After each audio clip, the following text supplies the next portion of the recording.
I think one of the last things that we need to get into on this episode is how you create an NFT. What is Okay. like to officially make an NFT? Say whether it's I'm gonna start a fan club that only 100 people can join, and if you want to leave, you can sell it to somebody else, or a special album experience that you can only get with the NFT. What do Well, I do to actually, create an NFT? I think that's a really good starting point. It's what do I have to offer? Is it a new album? Is it behind the scenes access? Is it a book? You have to kind of think about what you want to put out there. And is it an NFT? Is this sort of digital environment the right format for that thing? The answer is probably not always yes. If you're just dropping a single and you don't have much extra story for it, maybe you don't want to put it out as an NFT. It's just well and good to just distribute it through normal channels. But you could say, like, hey, would anyone feel like there's value in owning a sort of scarce piece of this thing? If the answer is yes, then you're going to need to set some things up if you haven't already. You're going to need a crypto wallet. So there's something called MetaMask. That's one of the most popular browser based crypto wallets. Then you will need to acquire some cryptocurrency. Generally, people start with Ethereum. There's also Solana is a cheap blockchain to transact on. So, along with all this, you'll have to have enough of that currency to mint it, which we'll get to in a sec. And then that might come with gas fees. Then you want to choose your marketplace, which is like, where am I going to sell this? And if you look around, there's OpenSea, there's Nifty Gateway, there's endless marketplaces. Explore the different options. And then I should also say that those marketplaces often are affiliated or related to particular blockchains. So if you want to sell 1,000 NFTs to your community who might not have a lot of means, Ethereum is probably not the place to do it because you might decide you're going to sell your NFT for $1 or the Ethereum equivalent of $1.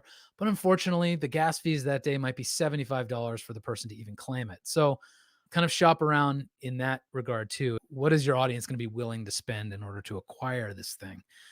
I would also say kind of a word of warning. There are a lot of music quote NFT platforms that are out there that to me still feel like Web 2. They're like just the newest cool place to say, "Ooh, we only have 100 artists in our roster of people who we officially," and that's fine. I mean, but it's still the walled garden curatorial thing, which doesn't feel very inclusive. You might want to consider some of that when you think about if you're going to sell a music NFT.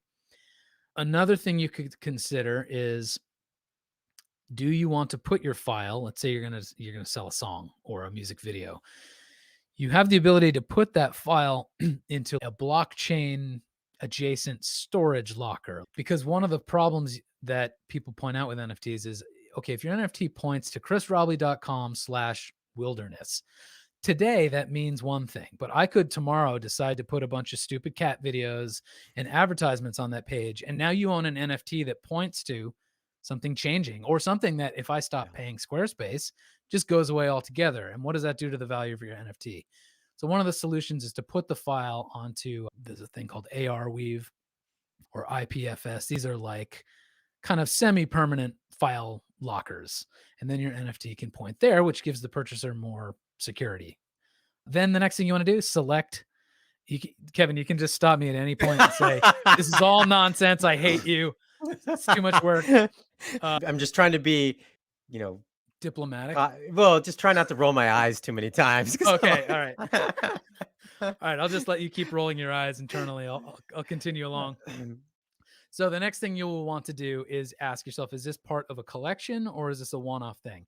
So it could be that you have, 20,000 images of stupid apes and they are all part of a collection.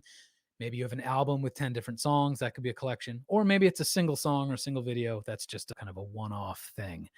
You can sometimes save money in gas fees by creating a collection, which then lets you add more NFTs to that collection without having to pay additional transaction fees. And then you'll have to select scarcity. So this is like, do I want this to be super unique and it's a one of one thing? This is the only NFT for this song. Do I want there to be 20 of them? Maybe I have different tiers. Maybe there's one of one for the gold member, and then there's 20 for the next level down, and then there's 1,000 for the people who only want to pay me 50 cents. You can set all kinds of parameters like that. When you Go to sell it. You can also select whether you want to set a price, like a locked price for it, or you can do an auction. So then there's some, starting price, and then people can try to outbid each other. Oh, this is an important one. Guess what else you need?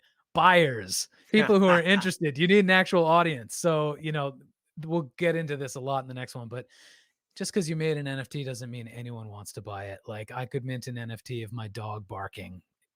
It's not anything on its own. But the last thing is once someone buys it, you have to fulfill the promise. So they obviously own the NFT that points to the thing you have created. But if you promised extra utility, let's say, oh, this is good for you getting private access to my Discord server, or I'm going to host you for a breakfast next time you come to Denver or whatever, you actually have to do that stuff. Because if you don't, the value of that NFT is going to go down because you're proving to be untrustworthy or unreliable, flaky. And flakiness, when it comes to your fans or your investors or people who fit both those criteria, is not going to be good. It's going to devalue what you represent to any future purchaser.